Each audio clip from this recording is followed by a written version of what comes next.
Locked inside an ornate chest beneath the throne was a prophecy the king read every night. And every night he grew more afraid.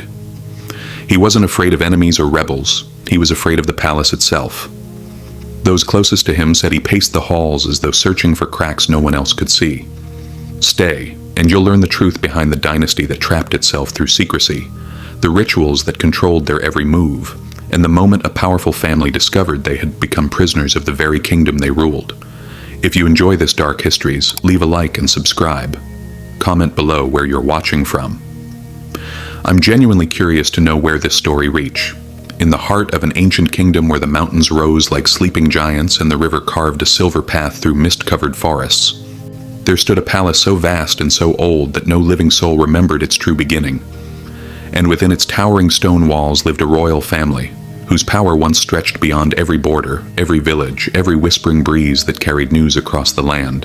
Yet despite their power, despite their wealth, despite the armies sworn to defend their throne, they lived with a secret fear, a quiet dread that grew heavier with each passing generation, for the palace that had once been a symbol of their greatness had slowly become something else entirely.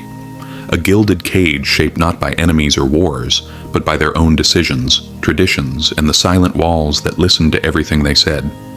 And it began long before the current king ever wore the crown, back when the family believed absolute control was the only path to survival.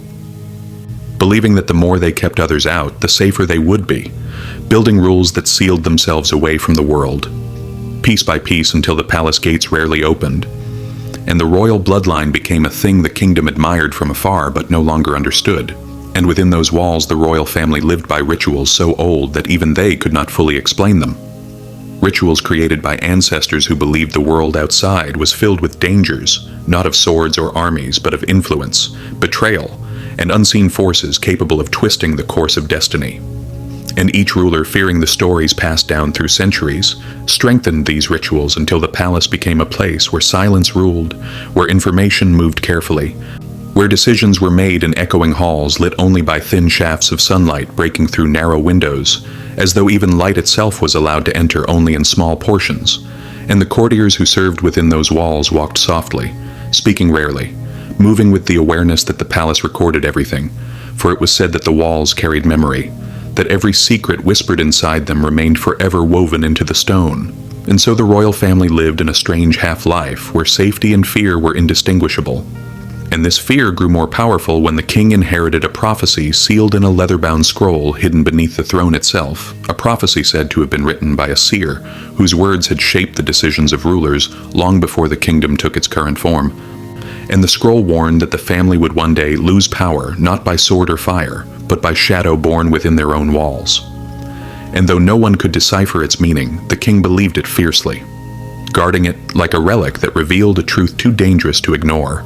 And thus he began reinforcing the ancient restrictions, closing outer chambers, limiting access to archives, forbidding the royal family from appearing unguarded before the public, and before long the palace no longer felt like the center of the kingdom, but like the center of a maze designed to keep danger away by keeping its rulers inside. And little by little the royal family adapted to this isolation, convincing themselves that their confinement was not imprisonment but protection. Yet the more they withdrew, the more the kingdom changed around them. For a ruler hidden from his people becomes a story rather than a leader, and stories twist whether intentionally or not, and soon whispers spread beyond the palace walls. Whispers that the royal bloodline carried secrets too heavy to be seen, that the king's council no longer advised him but guarded him, that the palace had become a place where truth was something the public could only speculate about. And while villagers created myths to fill the gaps, the truth inside the palace was far stranger than any myth they imagined, because over generations, the family had constructed rules that governed everything: when they spoke, who they could trust, how decisions were made, how information flowed from one wing of the palace to another. And though these rules were built to preserve the kingdom, they had gradually turned into invisible chains binding each member to a life scripted by people long gone. And within the palace's inner chamber stood the Hall of Echoes, a vast room the rulers rarely entered except during moments of great uncertainty. For it was said that the acoustics of the hall revealed truths that advisors would not dare speak aloud. And whenever the king stepped inside, the faintest sound, his breath, his footsteps, the rustle of fabric, returned to him distorted, echoing back as though filtered through unseen judgment.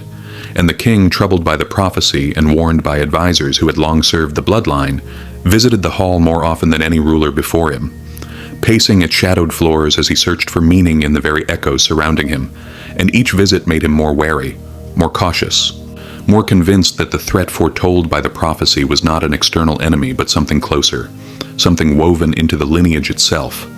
And with each passing year, the palace felt less like a foundation of power and more like a pressure chamber, sealing the king and his family away from possibilities. And the courtiers noticed the change, seeing how each generation grew quieter, more hesitant, more dependent on rituals meant to provide guidance, but instead deepened the confinement. And while the outer world moved with seasons and change, the palace remained suspended in an artificial stillness, a stillness so carefully maintained that even the sound of a dropped quill could travel down a corridor like a declaration. And within this stillness, the royal family lived unaware that their greatest enemy was not prophecy or politics, but the very walls they had built. Walls that separated them so thoroughly from the world. They were meant to rule that they no longer recognized the difference between caution and captivity, between tradition and limitation, between power and the illusion of power. For unknown to them, a moment was approaching when the palace would reveal what had been hidden for generations, a moment when one decision would force the family to confront the truth of their confinement. And in the darkness of the king's private chamber, where the prophecy remained locked in its ornate chest, a faint draft passed beneath the door, though no window was open, as if the palace itself was preparing to remind its inhabitants that no kingdom, no matter how powerful, can remain sealed forever. As night settled over the palace and the last echoes of footsteps faded into distant corridors, the king stood alone in his private chamber, staring at the ornate chest that held the ancient prophecy, its surface carved with symbols believed to protect the kingdom from unseen harm. And though he had read the scroll many times, its words weighed heavier on him now than ever before. For the movement in the palace had grown strange, subtle shifts in routines, quiet tensions rising among advisors, and decisions suddenly taking longer to finalize as though the air itself resisted their clarity, and he wondered if these were mere coincidences or signs the prophecy's warning was unfolding.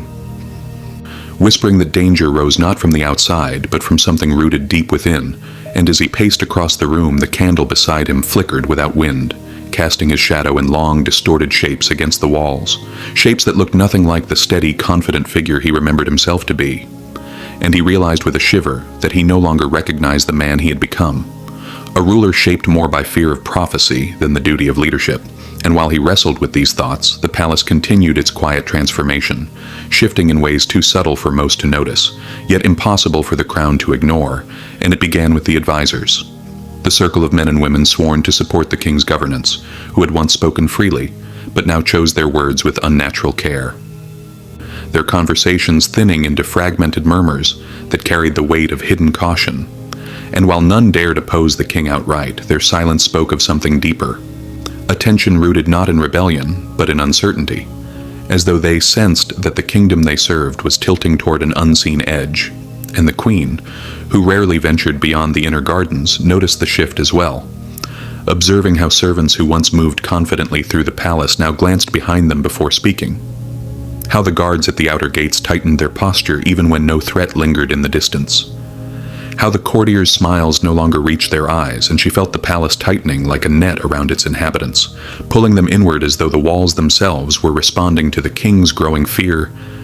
And in this tightening atmosphere, the Hall of Echoes became a place of increasing interest, drawing the king back again and again as though he were searching for an answer he hoped the room could give him.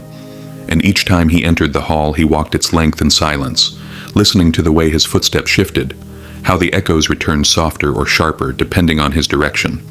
And though no one could explain why the hall behaved the way it did, the royal family believed its acoustics were tied to deeper truths, truths about clarity, unity, or disruption within the kingdom. And during one of these visits he noticed something unsettling, something he could not ignore. The echoes did not match his movements as they always had, returning delayed and fragmented, almost hesitant, as if the hall was reflecting not his footsteps, but his doubt. And this realization struck him harder than any counsel could, for he believed the palace was warning him that the dynasty itself was shifting out of alignment, that the power he thought he held securely was slipping through cracks he could no longer see. And outside the hall, the rest of the palace felt the strain as well, for the burden of secrecy that once protected the royal family had begun to suffocate. The very court meant to sustain it, and ministers hesitated before presenting reports, fearing their words might ignite suspicion rather than trust, and new rules, written to preserve stability, instead created confusion that slowed governance and isolated the king further from the necessities of leadership. And as decisions became harder to make, the small fractures in the palace grew wider, noticeable in the way the council met less frequently, in the way royal decrees took longer to reach the villages, in the way uncertainty spread silently through the kingdom like fog drifting through empty streets. And though the public saw only glimpses of these shifts, they sensed something was changing. For rumors began circulating through marketplaces and taverns, whispered cautiously by those who had relatives serving within the palace. Rumors that the king had grown withdrawn, that the queen had become distant, that the advisors were divided, that the palace, once full of life, had grown dim, as though a shadow had settled across its halls, a shadow not cast by threat or war, but by the weight of history pressing inward, demanding something be confronted. And inside the palace, this sense of pressure reached the royal children as well, who felt the tension even when no one spoke of it, sensing it in the way servants paused when passing certain doors, in the way guards walked with more precision, in the way the king's voice softened into something cautious when addressing the court. And though they did not fully understand the depth of the transformation, they understood one truth clearly. Their world was shrinking, drawing them deeper into a structure that no longer felt like a home but like an echo chamber built by generations who feared the world too much to face it directly.